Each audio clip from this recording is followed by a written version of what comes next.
I wanted to take a minute to tell you about what the MAPS Fellowship training did for me. Number one, after being a PT for over 20 years, I still felt like I needed a clinical mentor. I never really had a great mentor that I could bounce ideas off with challenging patients. The MAPS program did that for me. I was able to go to the clinic and work one-on-one with Jody Musick, and he was able to help me to refine some of my techniques. I could call him up and brainstorm with him on different ideas on what to do with certain patients that I had that I was struggling with. So it allowed me to really blossom as a physical therapist even further than just doing the COMT with MAPS.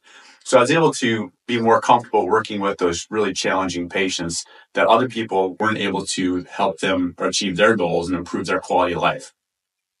The second thing that MAPS allowed me to do was progress more into the teaching realm of physical therapy. I did always want to teach, and now I've been teaching with the Winston-Salem University Physical Therapy Program as an adjunct instructor for the last 3 years. And that's really been a great experience for me as well. And I think that the MAPS Fellowship really opened up that door for me to have the confidence and the credentialing to do that.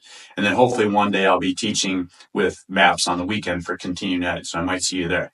So I would encourage anyone that's really thinking about exploring a fellowship opportunity to really look hard in the MAPS program, do your research, but this was a great program for me, and I hope it is for you too. Thanks.